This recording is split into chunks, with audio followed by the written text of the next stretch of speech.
Hi everyone, welcome back to my channel and welcome to #FebruGelli, which is being organised and hosted by Betsy Dougal. I leave a link to one of her #FebruGelli videos so that you can go and see what she has made. Now, the whole idea behind FebruGelli is to drag out our jelly plates or whatever we use instead of jelly plates and to make some painty papers and make some artwork with them. Now, I started today and I used this honeycomb mat. It's a silicone mat. I think it's for putting a teapot or a pot on. I'm not 100% sure because I bought it for, you know, making marks with paint. I didn't buy it for the kitchen. I mean, why would you be buying things for a kitchen? Why? Tell me why.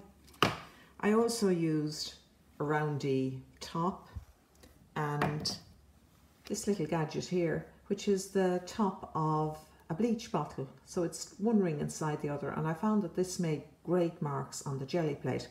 So I did almost 30 pages because it's like a tin of Pringles. Once you pop, you can't stop.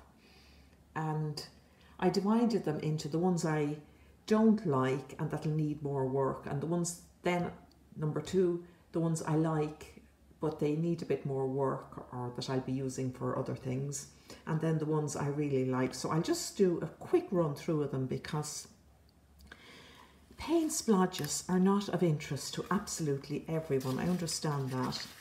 So this one, you can see the honeycomb thing here. Not great, might do for some Paddy's Day project. Same here. This was a bit of net that I scrunched up, and you can see I still have it on my finger.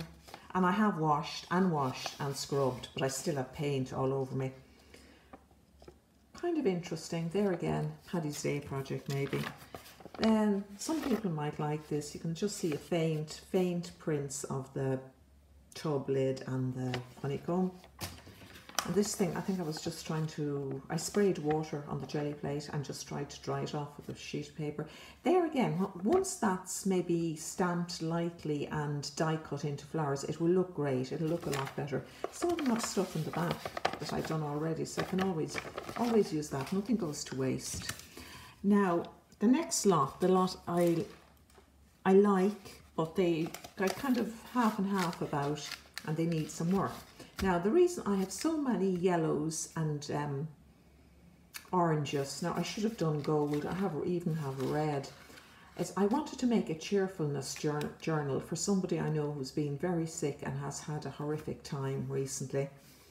And when I went on to Etsy, you know, to look for these digi-kits, I couldn't find anything that wasn't, everything seemed to be either vintage or very in your face. I couldn't get anything sort of cheerful in a relaxed way that wouldn't kind of upset somebody who's recovering or, you know, give them nightmares.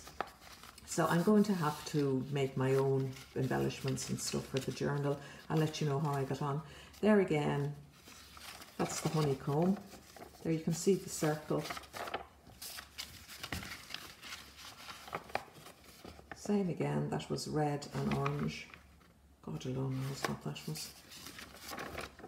Same thing, once it's cut up or put into a journal, that will look fine. Like, I can stamp lines on that and it'll look like some kind of fancy paper. Same thing again, you can see the faint print of the honeycomb, which was the greatest find ever. And that's just cleaning it off. Now, I'll be going back to these pages, like some of them have, there again, that was done maybe a year ago. Some of them have bits on the back and others haven't. Now there you can see how that would be lovely die cut into roses or something. We'll see how we get on. Anyway, FebruGelli. Now the last section, or the last bits I'm going to show you, the ones I really like myself and that I'll hoard. Now that's the little double bleach cap. That's my little bleach cap friend here.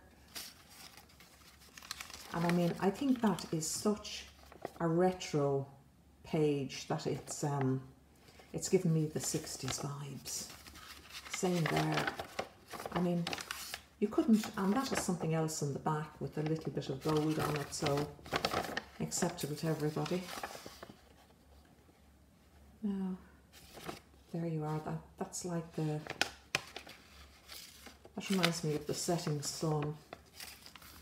And there's more retro wildness, a bit of colour, and that's definitely cheerful.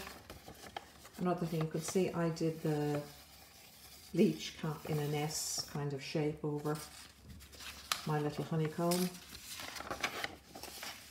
So I'd say a big thanks to Dee for getting me using the Gelli plate and getting back into painty stuff. But it was out of desperation. If anybody knows where I can find kind of cheerful images on the internet, I mean, I know there's things like bees and honeycomb and be happy, but I don't want stuff that's that obvious. I did come across one digikit with kind of Buddha and Eastern mythology kind of thing, but it still isn't really cheerful. And if the person you're giving the journal to isn't really into that, you know, but I mean, that'll brighten anyone's day up. That's a bright page. And even though I'm always giving out about pink, I like this effect. I think that would make beautiful flowers. So there you are. If you want to join in Feathered Gelli, you can get out your Gelli plate. If you don't have a Gelli plate, there are videos on the internet or on YouTube about how to make your own Gelli plate. And I'm going to try and make my own, not out of the melted gelatine or anything like that. I have a kind of an idea of something that might work, but then again it mightn't. And the only bad thing about today and working with the Gelli plate was I got out my Dilutions paints and one of them had turned to total muck, heavy, thick, jelly-like muck. Now I tried adding water to it and putting it in the microwave a few times, and wait, I'll show you it, just a minute.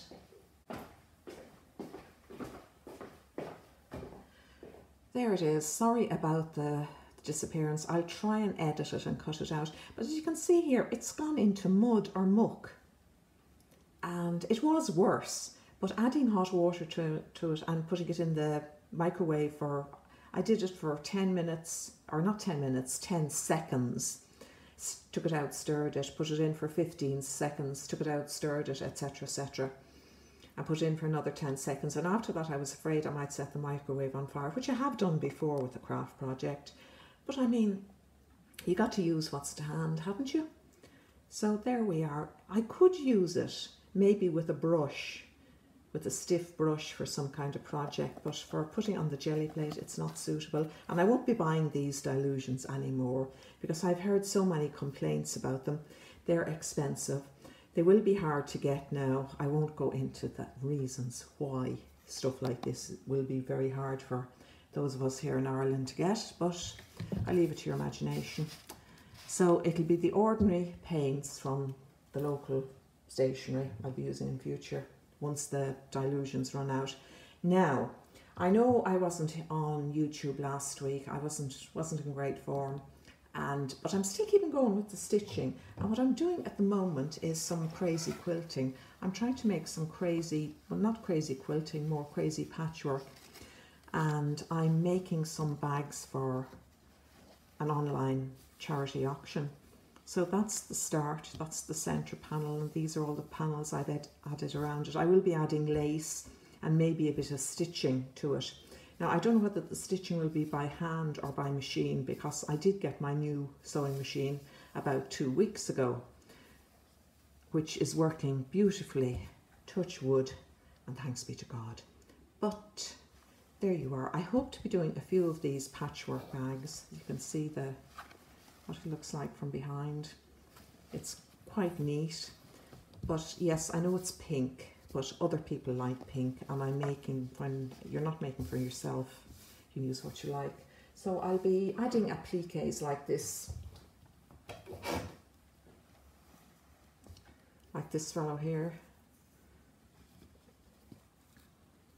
See? And as I said, I hope to turn it into a kind of a almost shopping bag sized bag. So I leave you with that, and I'll let you know how I get on with the crazy patchwork. So mind yourselves, get your paints out, and have a lovely day. Bye.